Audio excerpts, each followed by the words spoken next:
27 января 1968 года. 7 часов 55 минут утра. В 25 морских милях от Тулона французская подводная лодка «Минерв» идет на перископной глубине под шноркелем и обменивается со своим самолетом сопровождения короткой радиограммой. Самолет спрашивает, отменять ли проверку радара в 8 часов. Лодка отвечает «Да, понял». Спокойный голос. Никакой тревоги. Обычное утро. Через 4 минуты сейсмическая станция профессора Ива Ракара под Парижем фиксирует подводный взрыв. Точное время — 7 часов 59.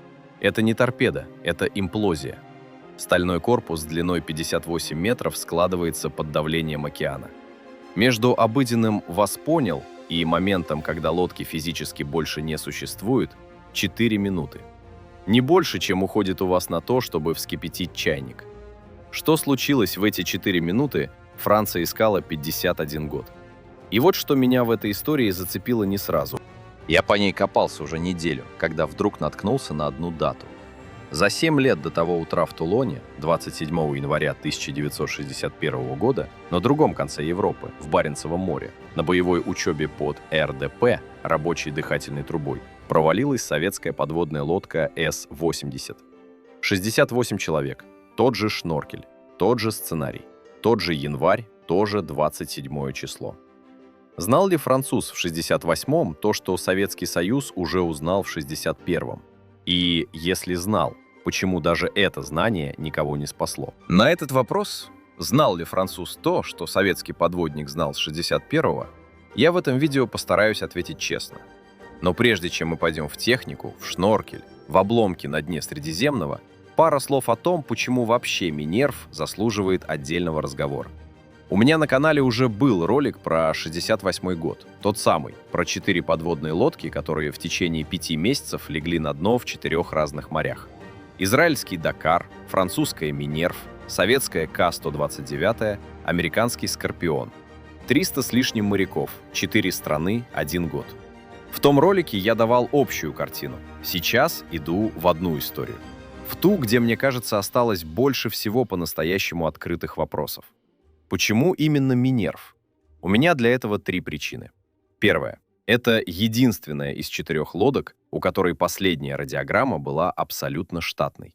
Без сигнала бедствия, без хрипа в эфире, без слова «помогите». Лодка просто перестала существовать между двумя обыкновенными фразами. Я, когда первый раз прочитал расшифровку этого диалога, у меня было одно: как такое вообще возможно? Второе. Это единственная из 4, причину гибели которой назвал по имени конкретный человек. Контр-адмирал в отставке Жан-Луи Барье, подводник со стажем. И назвал он ее не в архиве, не по бумагам, а после того, как сам лично спустился на батискафе на глубину 2300 метров и 6 часов осматривал обломки. Это было в 2020 году. То есть 52 года Франция официально не знала, что случилось. Узнала благодаря одному человеку, который не поленился спуститься. И, что для нас тут особенно важно, причина, которую он назвал, советскому флоту к 1968 году была уже мучительно знакома. Третье. Минерв не одиночная история. Это часть серии. Серия «Дафне» — 11 лодок. Из них 2 легли на дно с разницей в 2 года и 1 месяц. Одного и того же типа. В одном и том же море. Похоже, по одной и той же причине. Это уже не случайность, это конструкция, в которой кто-то должен был остановиться и сказать «стоп».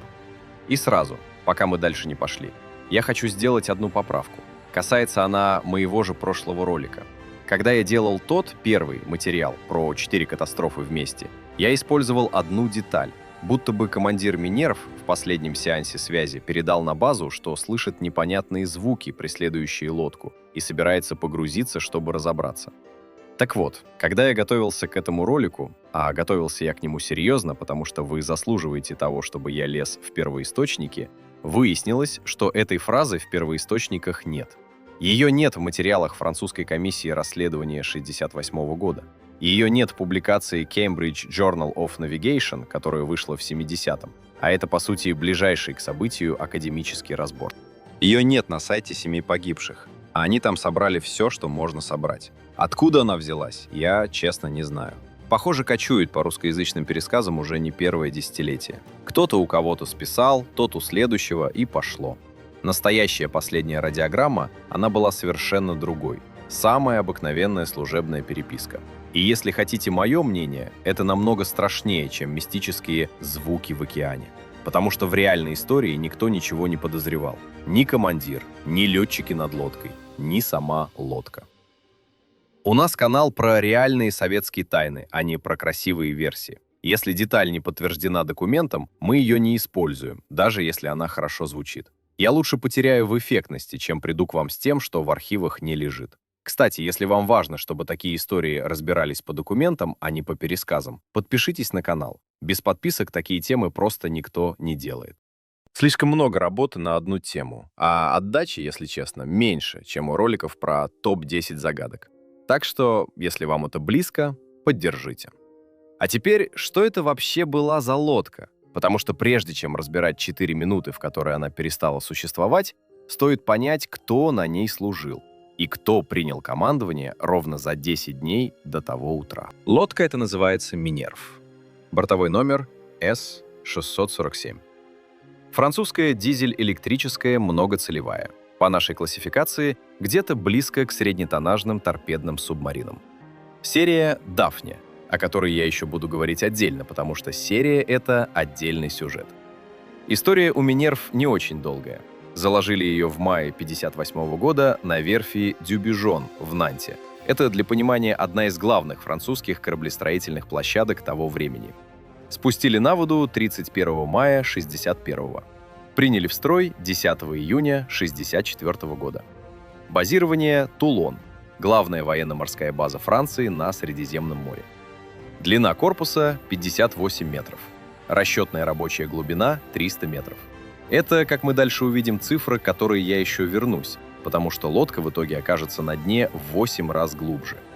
Сама серия «Дафне» — это, в общем, гордость французского флота 60-х. 11 лодок. Из них 2 погибнут, об этом будет позже. Главное, про эти лодки, их активно продавали на экспорт. Пакистану, Испании, Португалии, ЮАР. Они были не самые большие, около 1000 тонн под водой, но считались надежными, маневренными и, что для покупателей было важно, дешевыми в эксплуатации.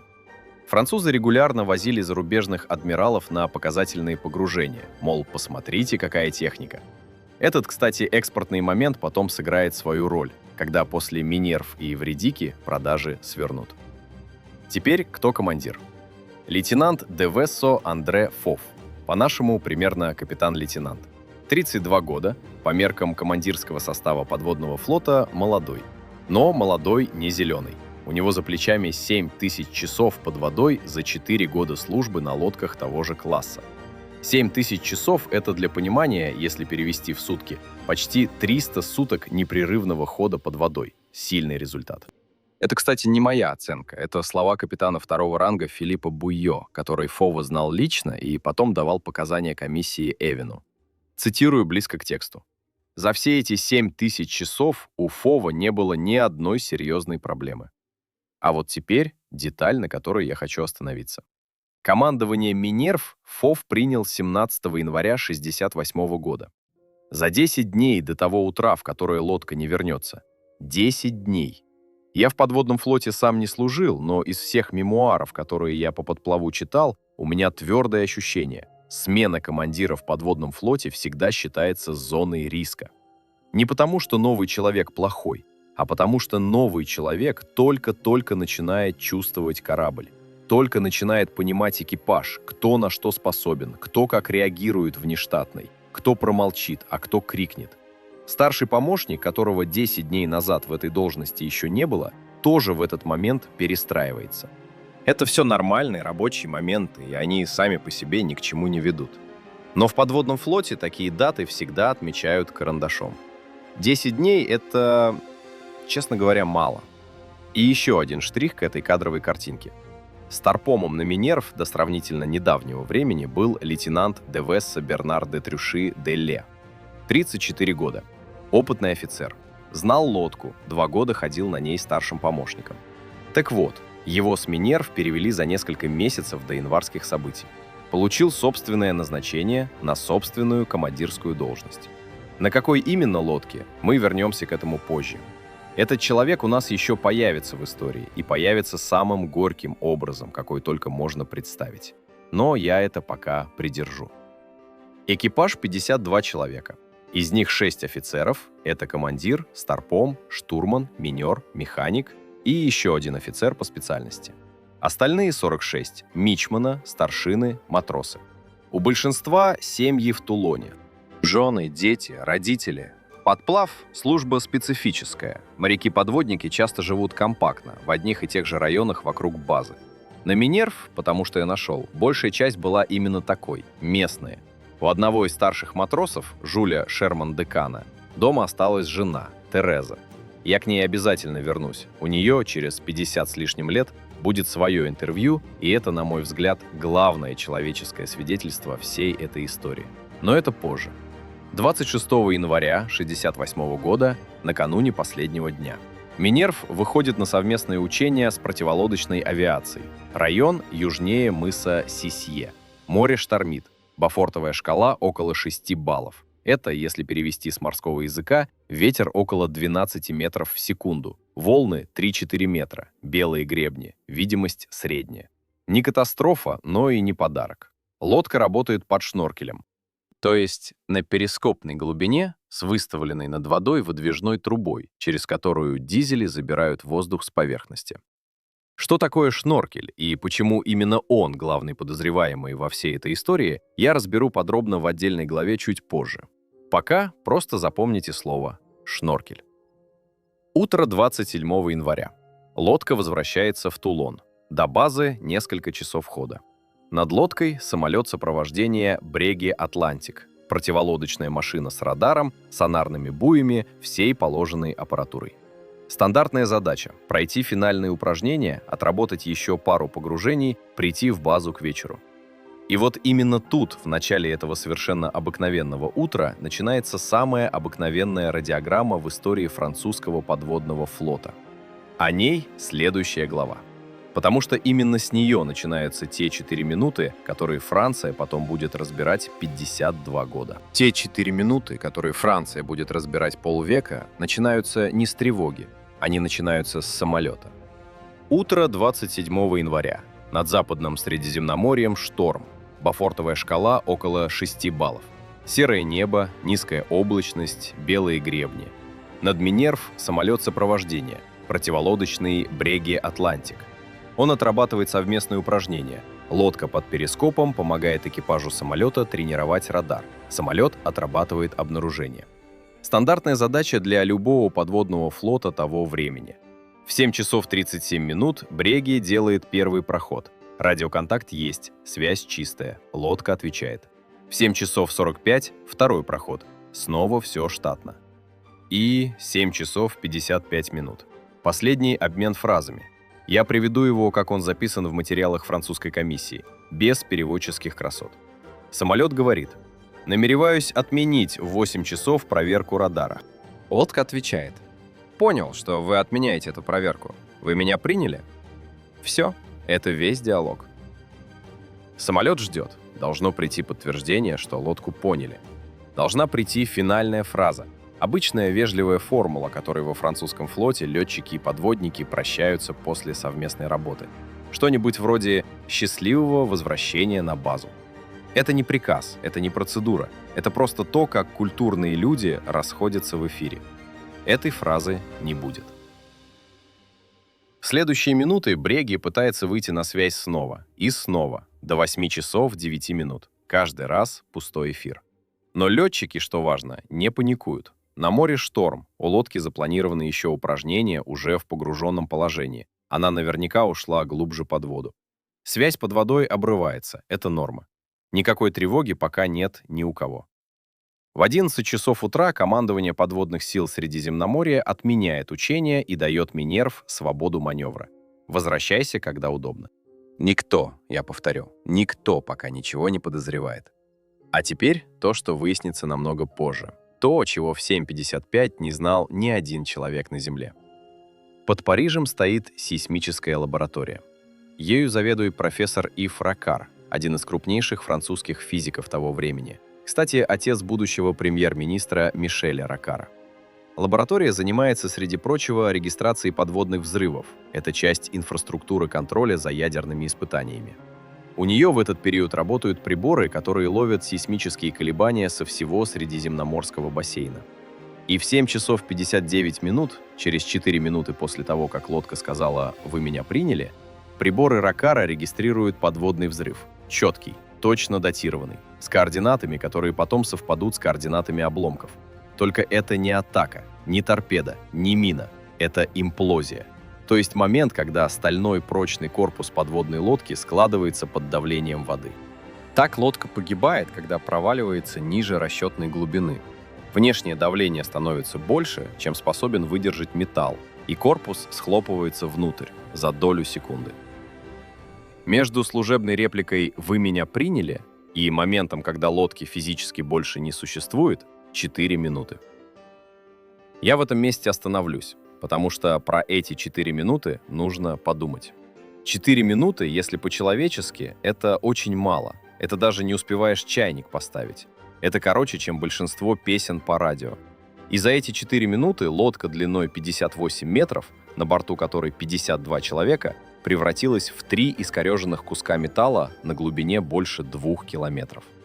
Что в эти 4 минуты происходило внутри корпуса, никто из выживших не расскажет. Их нет. Документов внутреннего радиообмена нет. На дизельных лодках того времени их попросту не вели. Черного ящика не существовало. И вот с чего, собственно, начинается то, ради чего я вообще делаю это видео. Французская комиссия расследования собралась 5 февраля 1968 года. Возглавил ее адмирал Жюль Эвену. Заседали 4 месяца, с февраля по июль. Допросили подводников того же типа, инженеров, метеорологов, летчиков бреги. Изучили все, что было можно изучить, не имея на руках обломков. 14 августа – официальное заключение. И вот это заключение в точной формулировке выглядит так. Невозможно отнести катастрофу к конкретной причине. То есть не знаем. Адмиралы, инженеры, летчики, океанографы. Несколько месяцев работы. Вывод – не знаем. И эта формулировка «не знаем» повисла над 52 семьями. Ни вдовы, ни сироты, потому что официально-то лодка пропала, что с ней – неясно.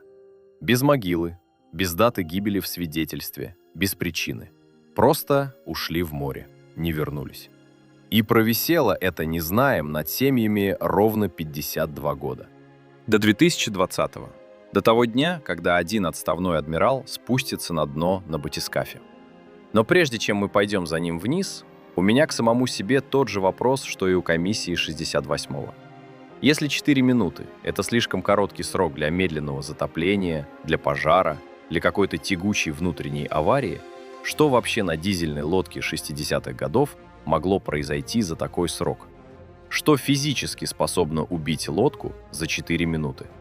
И ответ на этот вопрос, он, как ни странно, у советского флота к 1968 году уже был.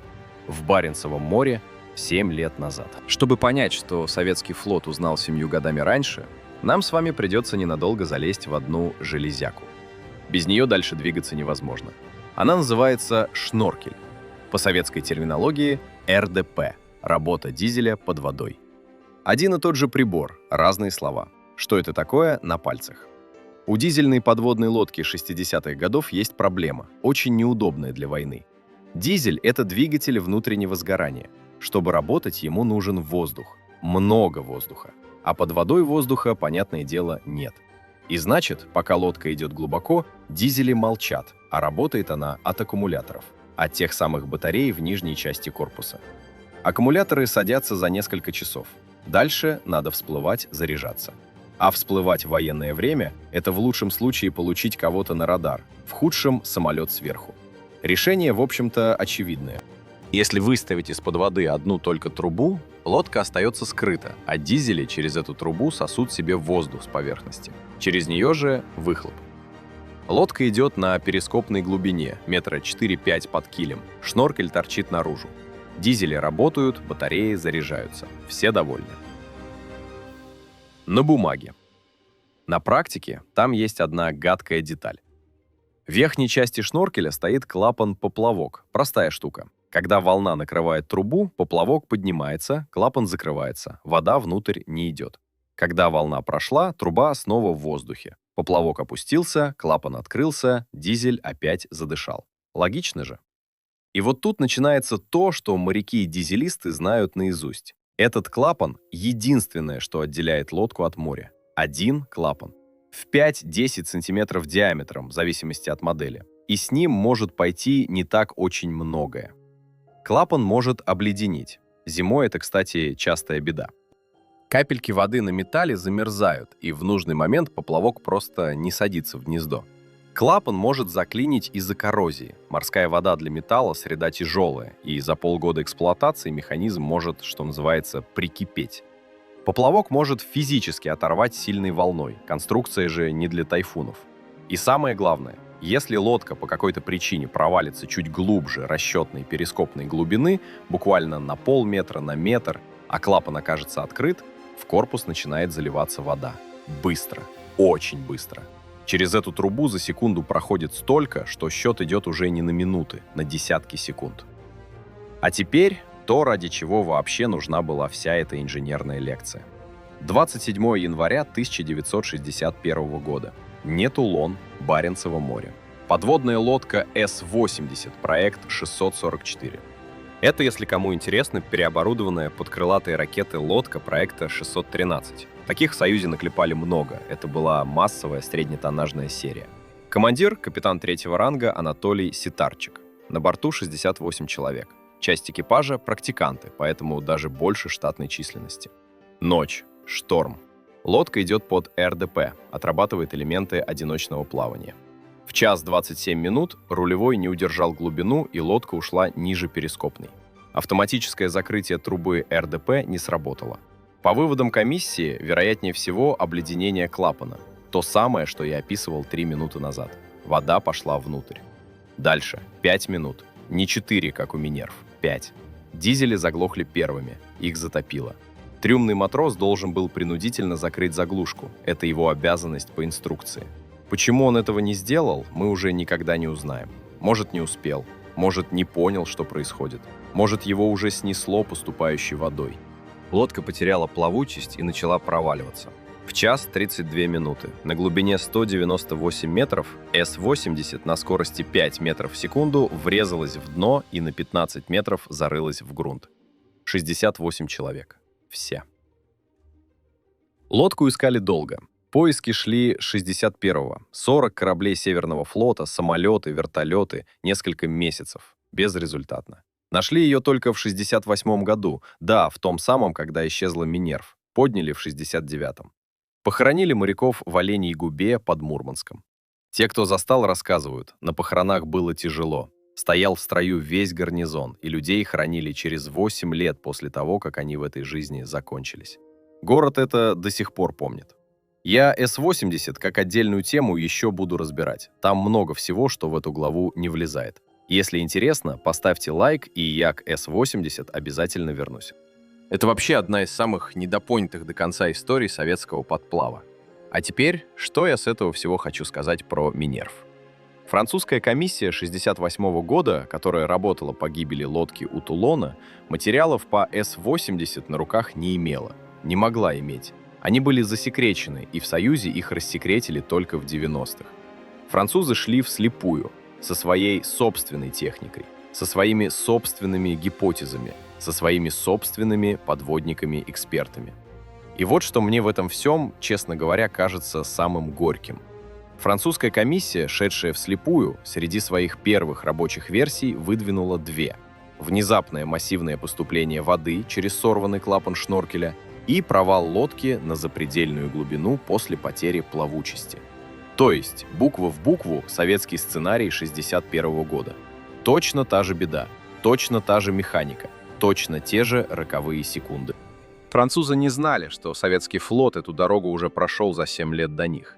А советский флот, со своей стороны, не мог им об этом рассказать, даже если бы хотел. Шла холодная война. У каждого свои покойники. И каждый со своим клапаном. Если шноркель – главный подозреваемый и у С-80, и у Минерв, что в 2019 году увидели на самой Минерв?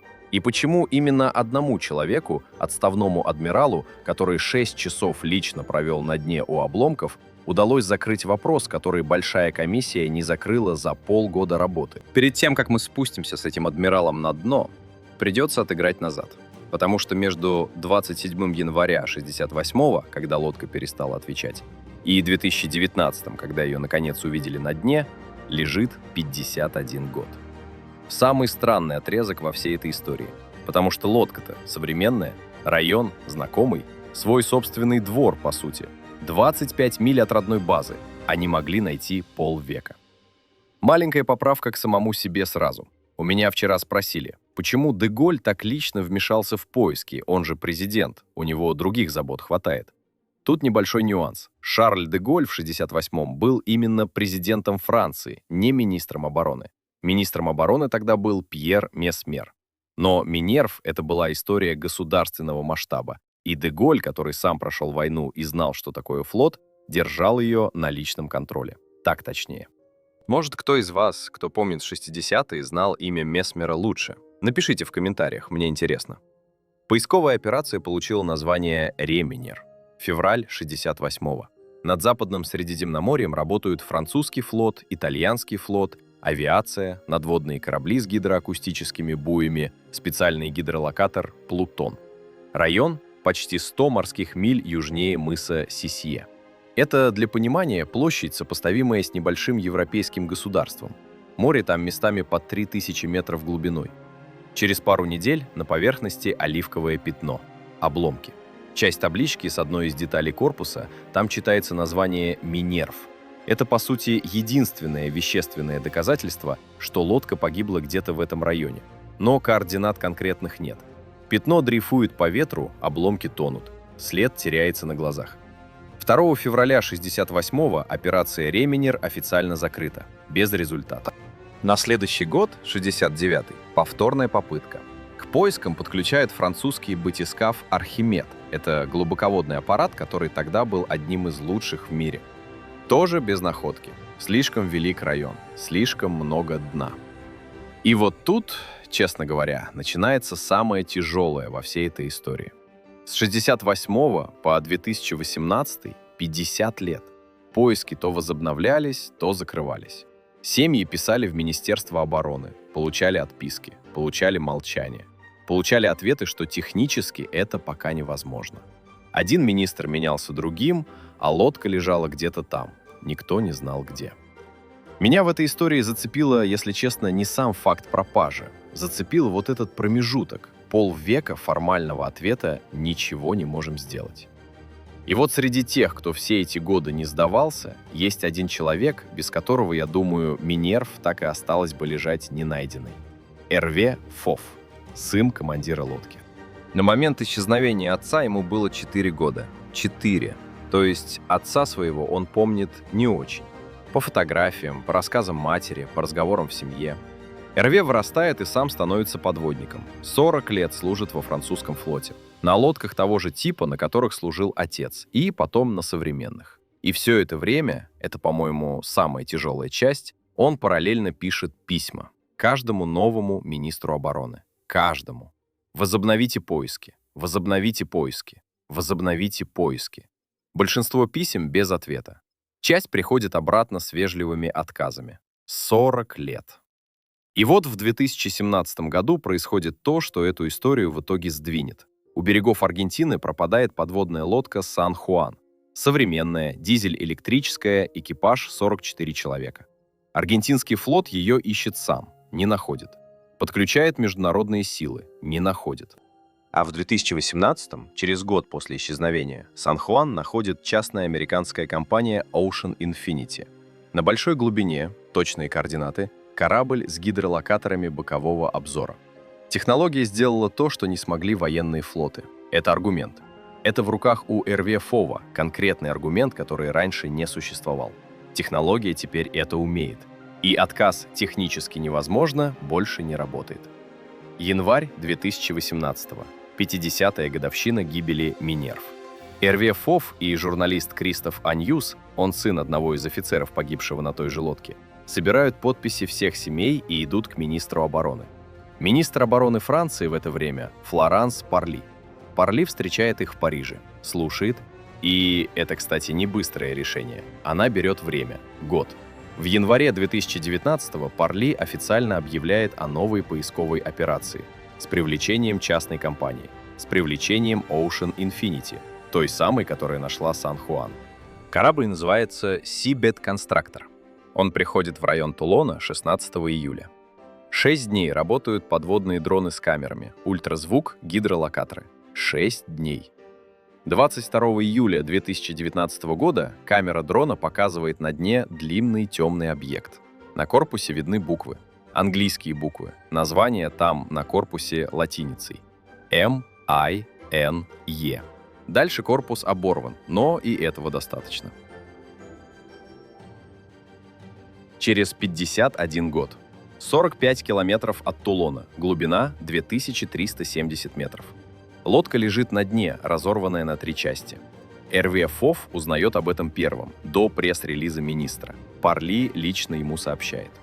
Если эта история вам важна, поставьте лайк, не откладывая. Это помогает каналу. И помогает именам этих ребят выходить из тишины, потому что тишина у них была долгая.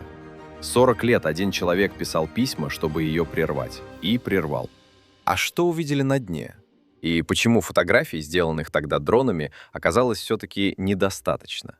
Почему пришлось еще полгода ждать, пока один отставной адмирал лично спустится туда на батискафе? И только после его 6 часов под водой можно будет сказать, что произошло за те 4 минуты в 75 году 60 века. Что увидели на дне в июле 2019-го, я попробую описать максимально сдержанно.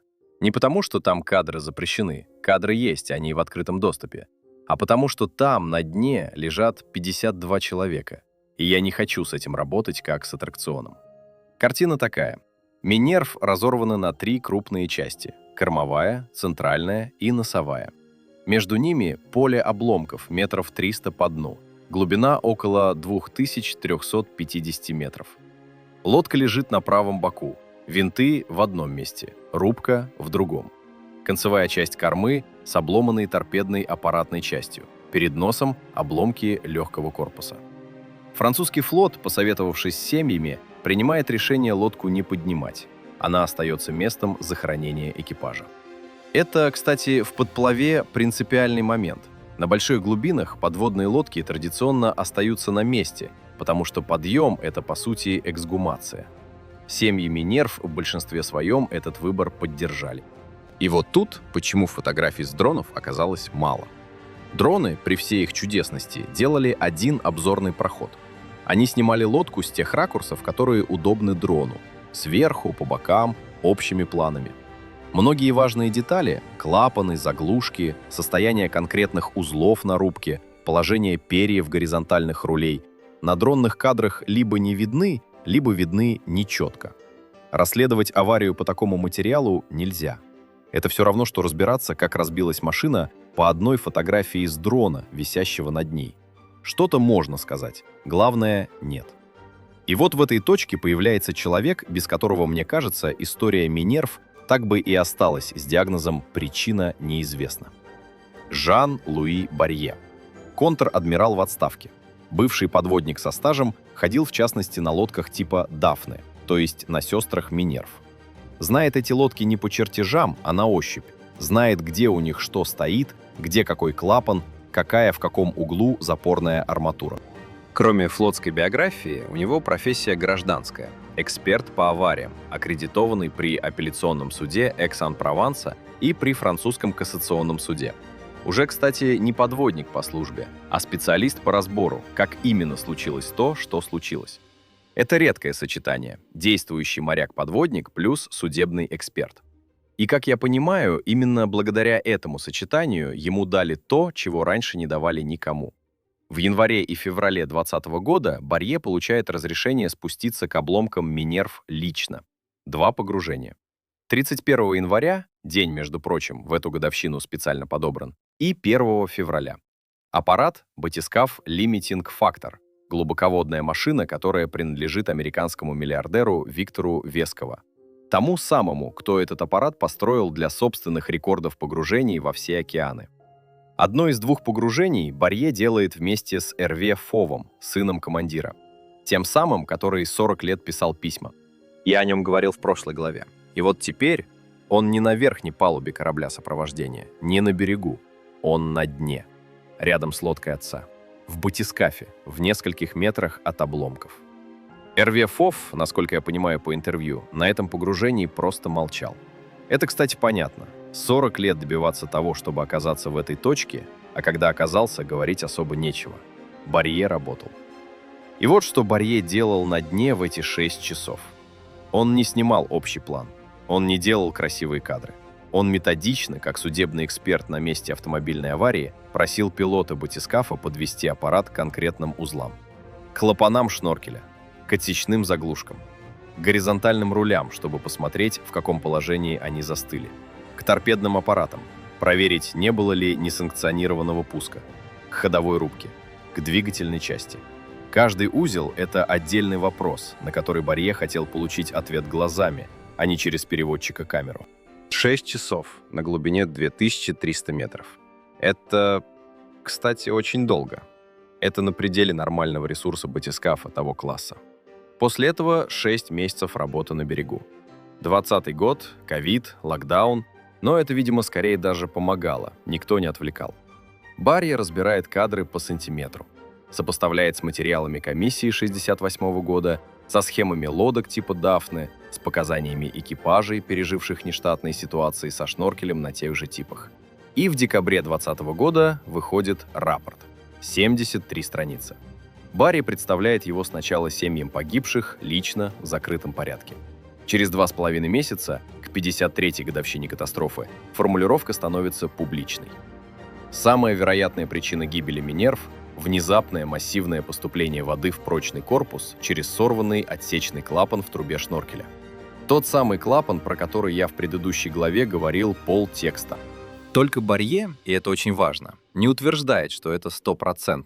Он формулирует осторожнее. Он говорит, это единственная версия, которая совместима со всем, что я лично видел на дне. Все остальные версии при сопоставлении с реальной картиной обломков отваливаются. Версии, которые отвалились. Торпеда.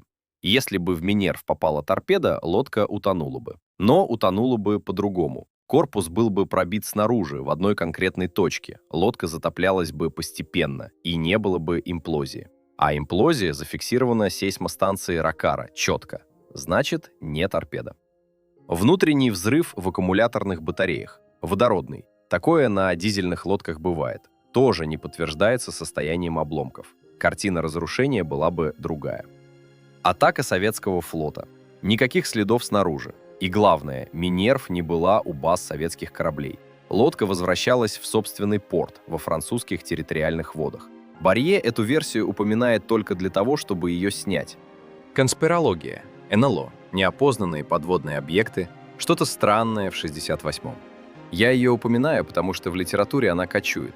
На корпусе Минерв нет следов внешнего воздействия, которое нельзя было бы объяснить ударом о грунт или схлопыванием на глубине.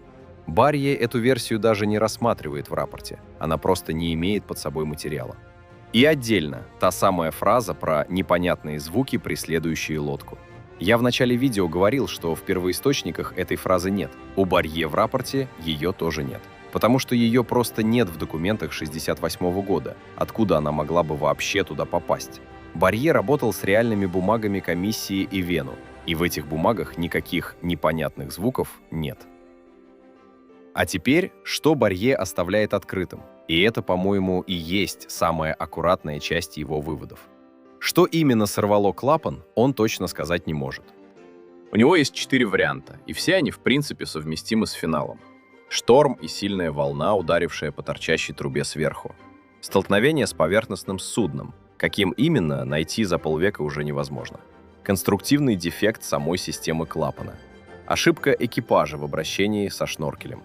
К столкновению Барье склоняется чуть больше остальных, но как к версии, не как к доказанному факту.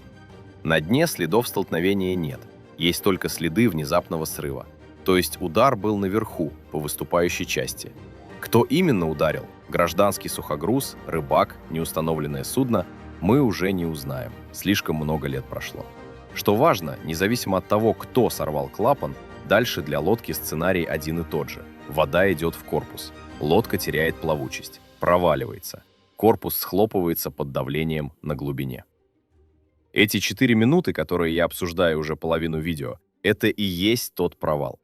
От перископной глубины до точки имплозии 2300 с лишним метров. Лодка падает практически без сопротивления, потому что вода уже внутри. 4 минуты — это по большому счету скорость свободного погружения тяжелого тела. Знал ли командир Андре Фов, что происходит? Я не возьмусь говорить. Никто не возьмется. Возможно, у экипажа были эти секунды на попытку аварийного всплытия. По нештатным процедурам типа «Дафны» — выдуть воду из балластных цистерн с сжатым воздухом, перейти на электромоторы, поднять рули глубины. Возможно, они эти попытки делали, возможно, времени не хватило.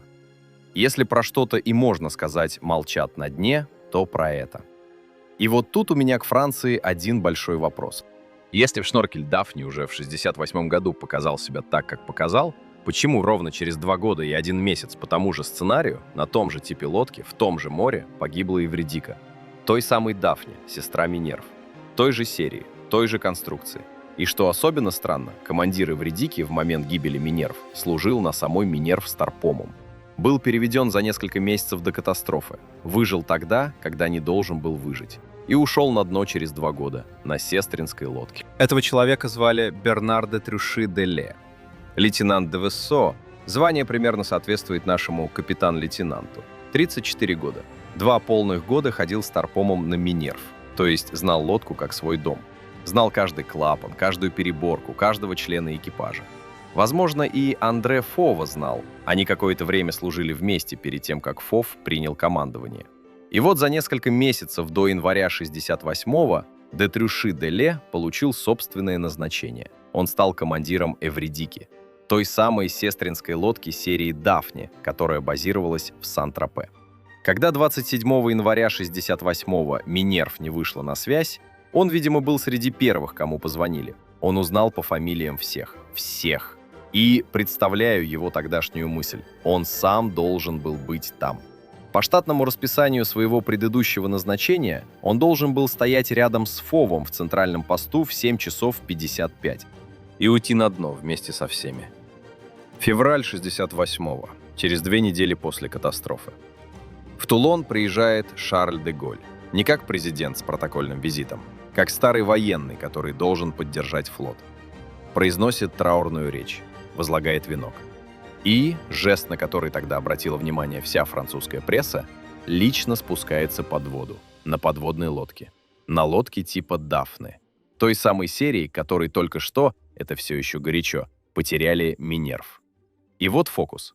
Лодка, на которой де Голь спускается под воду, чтобы продемонстрировать стране доверие к флоту, это Эвредика, командир которой де Трюши де Ле, который только что мог погибнуть со своими бывшими сослуживцами на Минерв. И вот теперь везет по морскому дну президента страны, чтобы успокоить нацию. Этот эпизод, если по-человечески, выглядит почти невыносимо. Дальше 2 года относительно спокойной службы. Эвредика ходит в обычные походы, делает учения, отрабатывает погружение. После гибели Минерв комиссия Эвино в 1968 году, кстати говоря, никаких конкретных рекомендаций по серии «Дафни» не сделала. Прямой формулировки «переделать клапан шноркеля» в ее заключении не было, потому что комиссия вообще не назвала причину. Не от чего было отталкиваться. Серия продолжала служить, продолжала продаваться на экспорт Пакистану, Испании, Португалии, ЮАР и, в общем, считалась нормальной. 4 марта 1970 года в 7 часов 13 минут утра. Мыс Камара. Это, для понимания, в 35 морских милях восточнее Тулона. Спокойное море, безветрие, учебное погружение. Эвредика выходит на связь. Все штатно. Лодка погружается на запланированную глубину. После этого тишина. И вот что у Эвредики отличается от Минерв.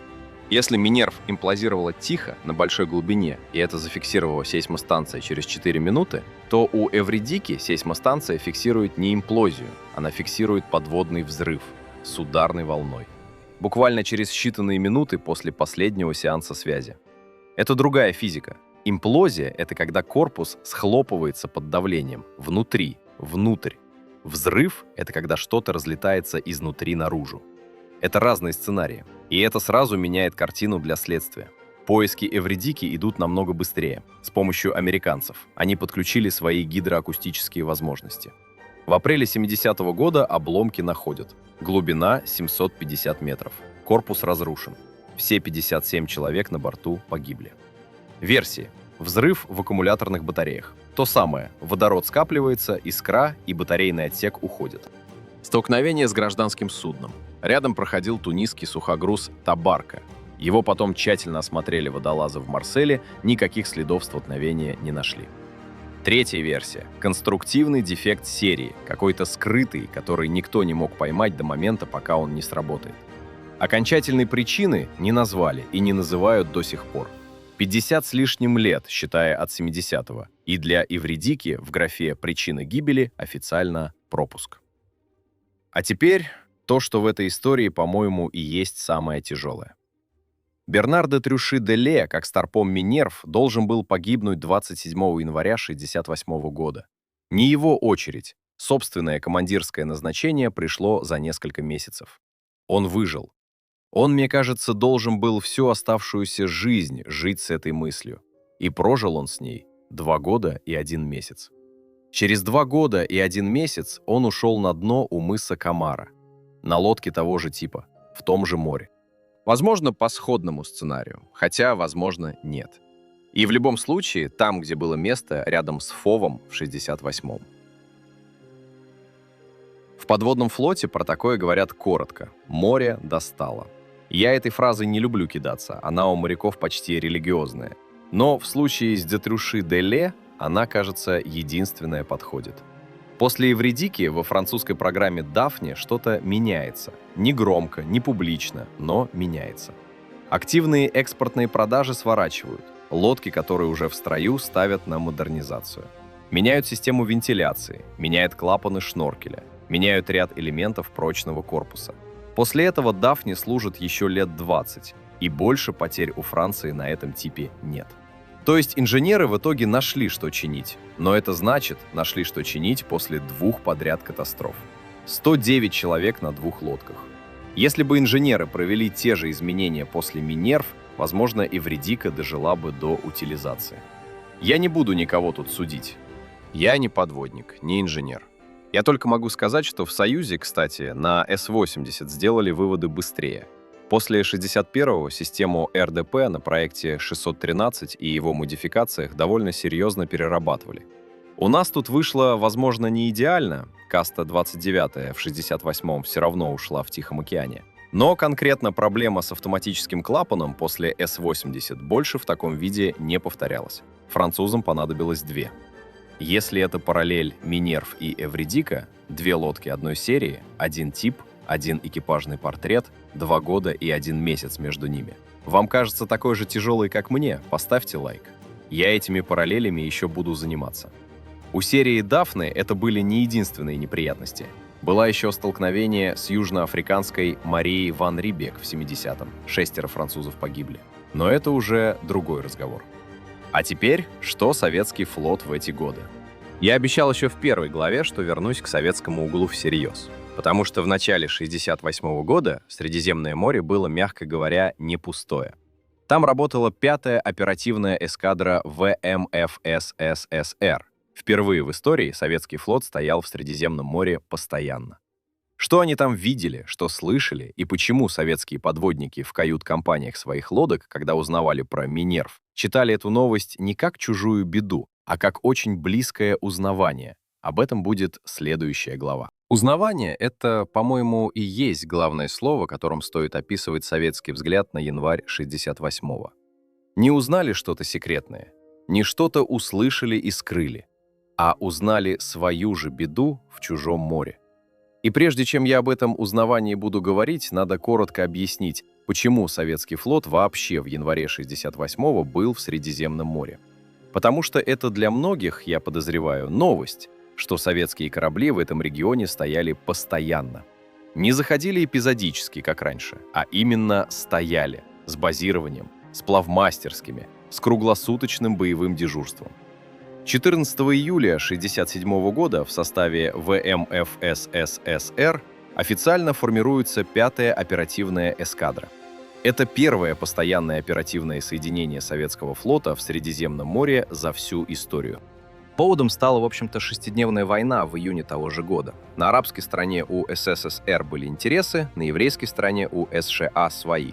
И стало очевидно, что иметь там корабли надо постоянно, а не подгонять их с Черного моря по случаю.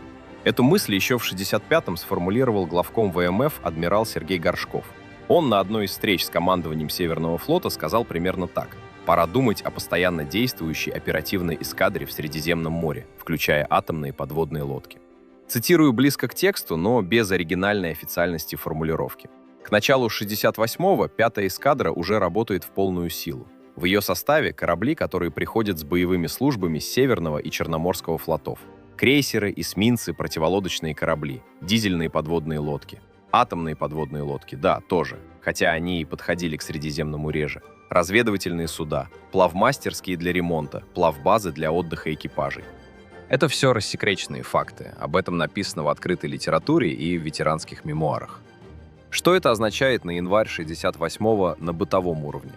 Это означает, что в любой момент времени в Западном Средиземноморье находились советские корабли. Не один, не два, несколько групп. Они отслеживали учения 6-го флота США. Они отслеживали учения французского флота. Они отслеживали итальянцев. У них была своя гидроакустическая вахта, свои операторы РТР, свои радисты. Это нормальная боевая служба, такая же, какую американские эсминцы вели в Черном море против нас. Теперь главный вопрос, на котором я обязан остановиться. Слышали ли советские гидроакустики что-то в районе Тулона 27 января 1968 года? Я честно говорю, у меня нет открытых документов, которые бы это подтверждали. Конкретного «вот в этом журнале гидроакустической вахты на таком-то корабле такая-то запись» я в открытых источниках не нашел. Ни в материалах ТАСС, ни в мемуарах, которые я успел просмотреть, ни в публикациях наших современных военных историков. Ничего, на что можно было бы прямо сослаться и сказать: да, советская сторона слышала имплозию Минерв. Если у кого-то из вас, кто меня слушает, особенно если кто-то служил тогда или работал в архивах, есть такой источник, напишите в комментариях. Мне это правда важно. Не для красного словца, для дополнения материала. Что я знаю точно? 5-я эскадра в этот период работала в регионе. Гидроакустические станции советских кораблей второго послевоенного поколения, типа «Арктика-М», разработки ЦНИ «Морфис-Прибор», обладали серьезными характеристиками. На дизельных лодках стояли свои станции, тоже неплохие по тогдашним меркам. И есть простой физический факт. В Средиземном море звук под водой распространяется на десятки и сотни километров, особенно когда совпадает с определенными температурными слоями воды. То, что произошло у мыса Сисье в 7 часов 59 минут, а это подводный взрыв-имплозия, зафиксированный сейсмостанцией под Парижем, теоретически мог быть зарегистрирован и советскими акустиками, если они в тот момент работали в относительной близости. Был ли в относительной близости советский корабль с открытой акустической вахтой именно 27 января? Этого я не знаю. По здравому смыслу мог быть. По документам у меня в руках их нет. И вот тут я хочу остановиться, чтобы это меня самого не унесло. Я не говорю, что советская сторона слышала и скрывает. У нас канал про реальные тайны, и я в очередной раз не буду натягивать сову на глобус.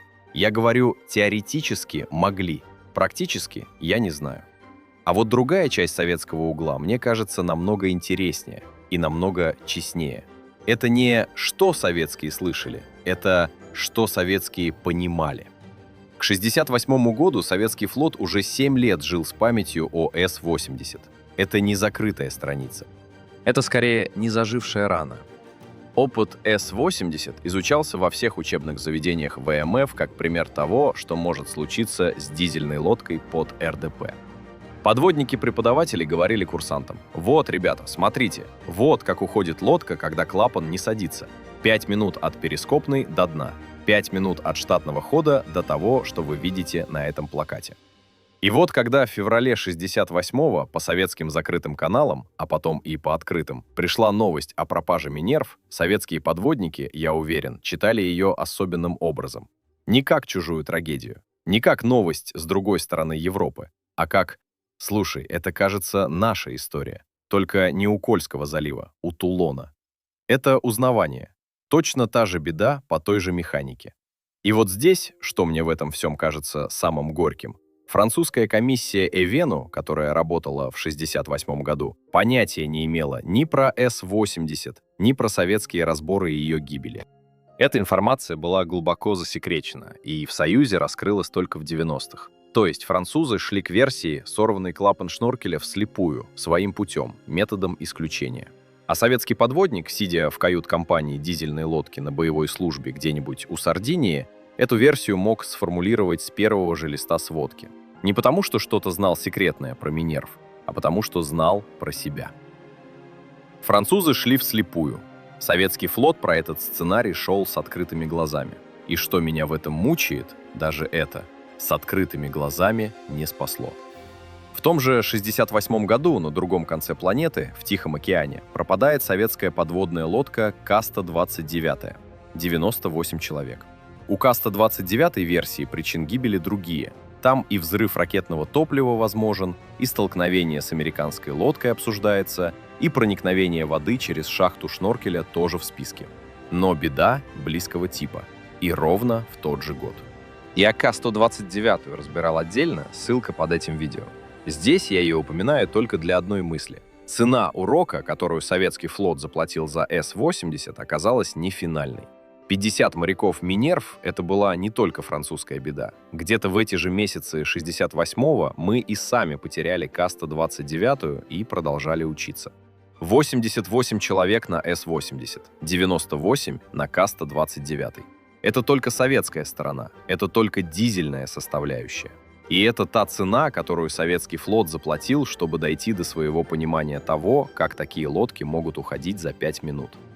Я понимаю, что для многих зрителей 5-я оперативная эскадра — это вообще новая страница. У нас про Средиземное море 60-х принято молчать. Черноморский флот, Северный — это да. А вот то, что одновременно с этим в Средиземке стоял целый оперативный кулак годами, со своим штабом, со своими ремонтными базами, это, по-моему, мало кому рассказывают. Если вам это интересно и вы хотите большой отдельный разбор 5-й эскадры со списком кораблей, с задачами, с подробным разбором того, что они там делали, подпишитесь на канал. Я этот материал обязательно сделаю. А пока назад к Минерв.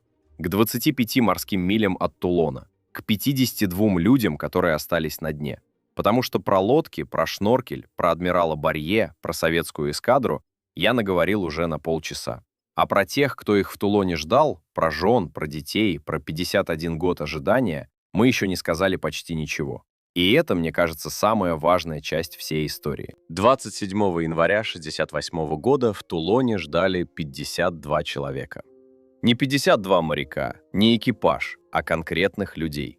У каждого имя, у каждого фамилия, у большинства семья в этом же городе, в нескольких кварталах от военной гавани. Среди тех, кто ждал в этот день, была Тереза Шерман-де-Кан, жена старшего матроса Жюля Шерман-де-Кана. В 1968-м молодая женщина, 3 детей на руках, черно-белая фотография мужа на стене. Тулон – небольшой город. Семьи подводников живут плотно, друг друга знают. Когда лодка не пришла, эта новость дошла до всех в один день. И вот теперь сделайте маленькое усилие, представьте на секунду.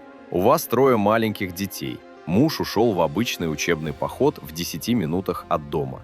Должен был вернуться к ужину. Вместо ужина приходит человек в форме и говорит: лодка не отвечает, продолжаются поиски. Завтра снова. Через неделю поиски прекращены. Без результата. Дальше 51 год. Тереза прожила это 51 год.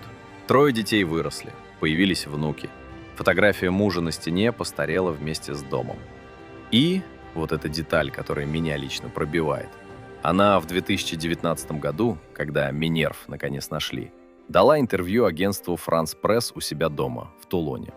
Журналиста встретила старенькая женщина, в комнате старые семейные фотографии, в основном черно-белые, в основном одного человека. Она сказала так: «Я не могу найти слов, чтобы описать свое волнение. Это невероятно успокаивает. Не только меня, моих детей тоже. Такая неожиданность, такая радость».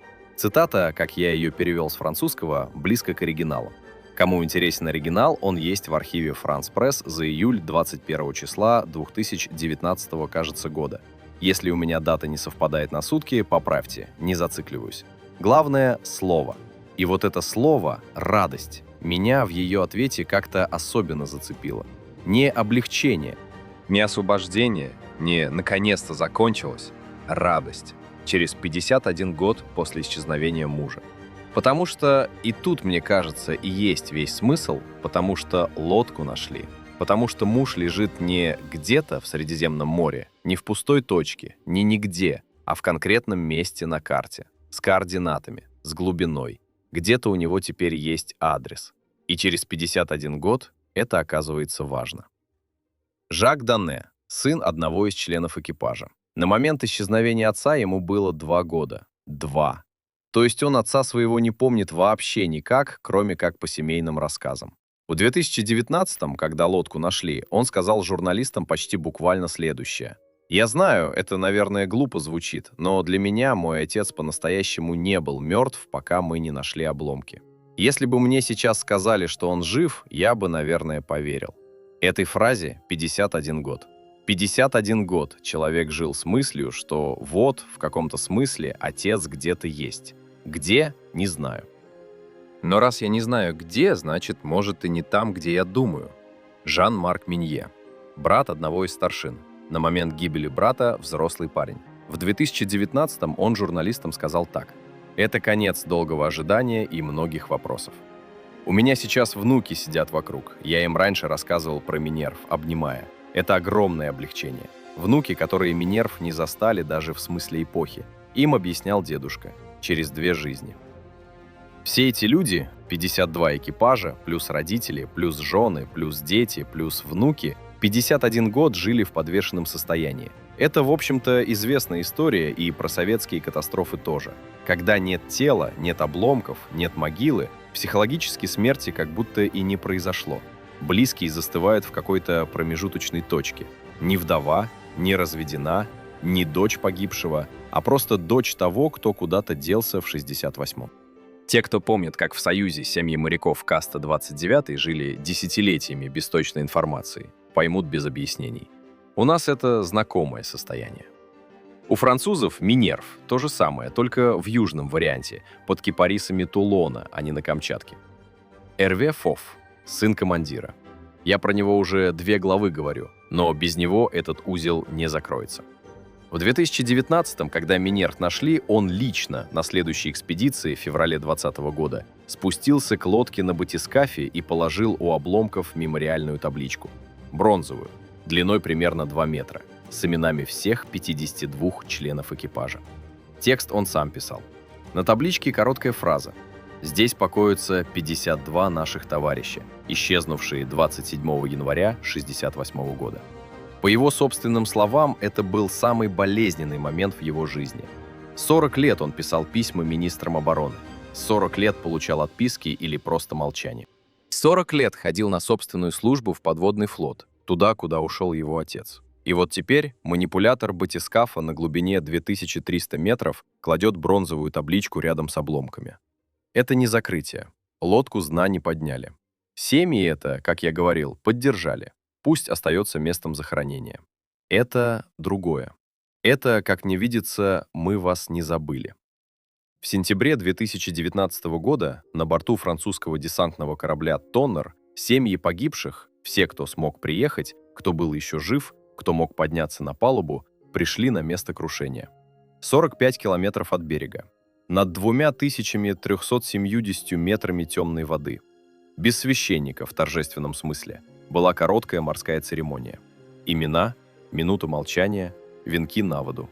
Те, кто хотел, оставили в море личные вещи, какие-то памятные предметы. Это на 100% не были похороны в христианском понимании, потому что хоронить было нечего и некому. Лодка осталась на дне. Это было прощание. После 51 года. И вот теперь, когда я попытался уложить в одной главе 51 год чужого ожидания, у меня к самому себе остается один последний вопрос. Если адмирал Барье в 20 году назвал причину массивное поступление воды через сорванный клапан шноркеля, что в этой истории, в общем, осталось без ответа? Что мы из нее, кроме механики, все-таки не узнаем никогда? И насколько вообще можно сказать, что мы понимаем, что произошло 27 января в 7 часов 57 минут утра? Если совсем по-честному, понимаем мы не так уж много. И мне кажется, имеет смысл прямо это перед финалом проговорить. Чтобы не оставалось ощущения, что вот, рапорт Барье вышел, причина названа, дело закрыто, расходимся. Что мы знаем точно? Лодка погибла 27 января 1968 года в 7 часов 59 минут утра. Не в 7:57, как я только что сам же по запарке сказал в концовке предыдущей главы, а в 7:59 по сейсмостанции Ракара. Если я по ходу видео где-то сбивался на 5-7 секунд, поправляйте, я не обижусь. Время гибели в данном случае – это та точка, по которой я сам себя проверял. Координаты установлены. Глубина – 2370 метров. Лодка лежит на дне в 3 крупных частях. Самая вероятная причина гибели, по экспертизе адмирала Барье – внезапное массивное поступление воды в прочный корпус через сорванный отсечный клапан шноркеля. Это рабочая, наиболее обоснованная версия. Это недоказанный приговор. Это самая совместимая с реальной картиной на дне гипотеза. А вот теперь то, чего мы не знаем. Что именно сорвало клапан? Я уже про это говорил. У Барье 4 равноправных кандидата. Сильная волна сверху по выступающей трубе, удар поверхностного судна, гражданского сухогруза, рыбака, кого-то еще, конструктивный дефект самой системы клапана, ошибка экипажа в обращении со шноркелем, кто-то поторопился, кто-то не закрыл вовремя. Барье склоняется к версии столкновения с поверхностным судном, но прямых доказательств нет. Ни одного гражданского судна с повреждениями того периода не нашли. И уже не найдут, разумеется, 58 лет. Что мы не знаем? Как именно эти 52 человека провели 4 минуты после того, как клапан сорвало? Черных ящиков на дизельных лодках того поколения не существовало. Никакой автоматической записи команд в центральном посту, никакой записи разговоров в отсеках, голосовых документов – 0. Радиограмм после 7:55 – 0. Они их физически не отправляли, лодка ушла вниз практически без времени.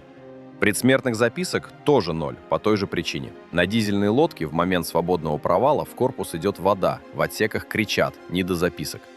Что мы можем предположить? Экипаж пытался аварийно всплыть. На лодках типа «Дафни» есть процедура – продуть балластные цистерны сжатым воздухом, поднять лодку на поверхность. На это уходит секунд 30-40, если все штатно. Возможно, у них это получилось не до конца. Возможно, не получилось вовсе, слишком быстро шла вода. Это уже спекуляция, и я ее даю как спекуляцию, не как факт. Что мы не знаем? Слышал ли что-нибудь советский флот? Я в 8 главе говорил, повторюсь коротко. Открытых документов у меня нет. Возможно, они есть в закрытых архивах ВМФ, у ветеранов 5-й оперативной эскадры, у штабных бумаг, в чьих-то личных дневниках. Возможно, нет. Это останется неясным, пока кто-то, кто работал тогда акустиком в Средиземном море, не напишет мемуары. Если они до сих пор живы, а ребятам, которые в 68-м стояли акустическую вахту, сейчас уже за 80. Окно закрывается. Что мы не знаем? Что именно погубило Эвридику через 2 года и 1 месяц? Связь ее гибели с гибелью Минерв, конструктивная, на уровне типа лодки, есть. Конкретная причина гибели именно Эвридики официально не названа до сих пор. Это в графе «Причина», по сей день стоит пропуск. У Эвридики, в отличие от Минерв, не было своего Барье.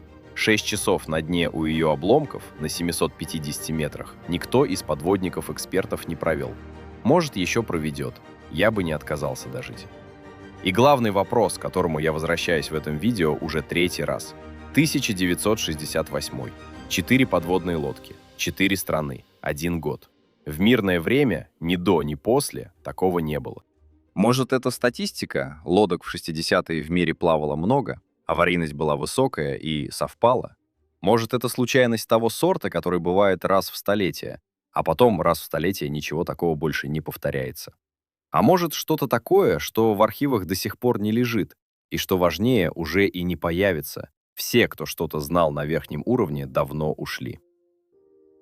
Может быть, его и не нужно искать. Может быть, у любой истории, особенно у истории холодной войны под водой, есть свой предел, дальше которого человеку заглядывать просто не дают.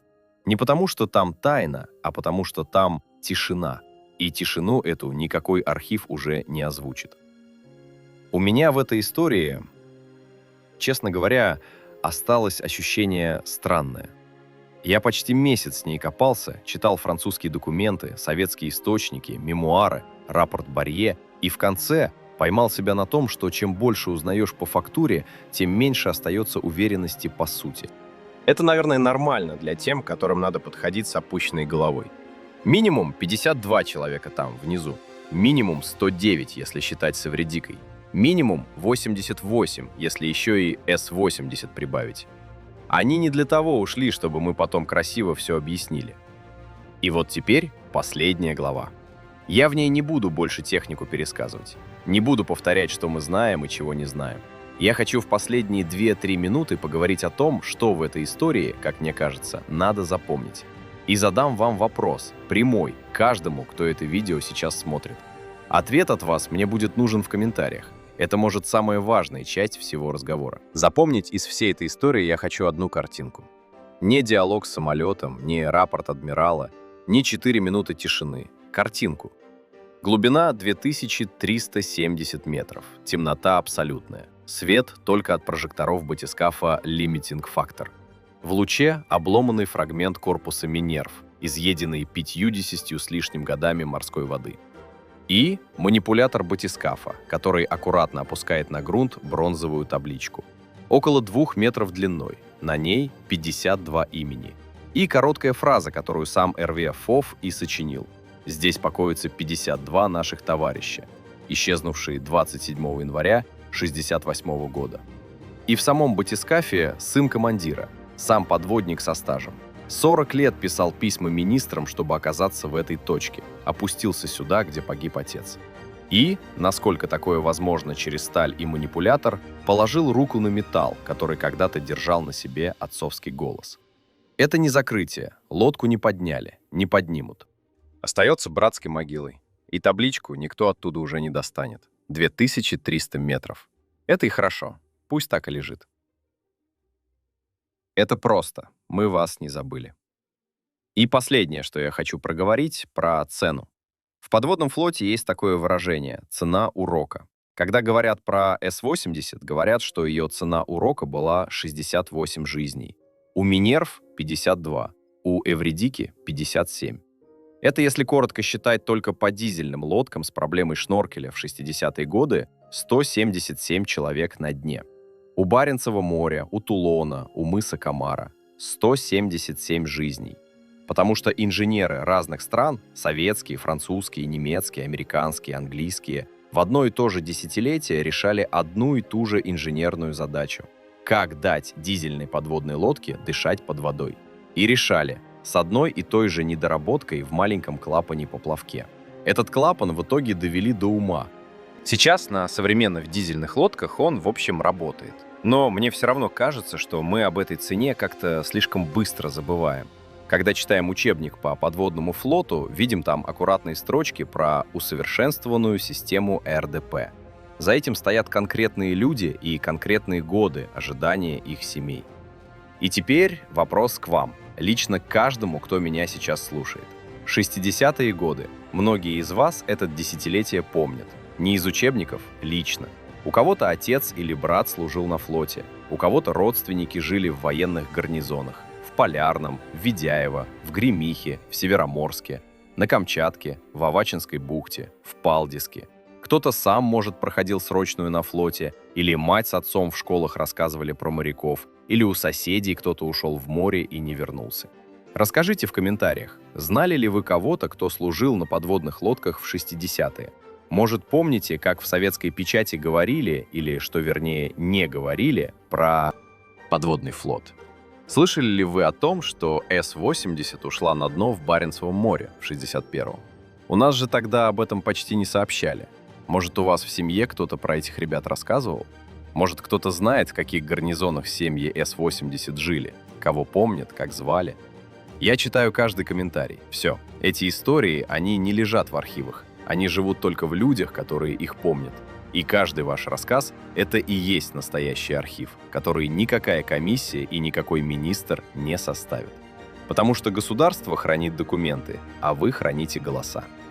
Если эта тема вам близка, подпишитесь на канал. Я буду разбирать другие тайны подводного флота 60-х. К С-80 я обязательно вернусь отдельным большим материалом. И к 68-му году тоже вернусь, потому что одной серии про этот странный год не сказать. Дакар, Скорпион, К-129. Каждая из них заслуживает своего разговора. До встречи на канале. И спасибо, что слушали.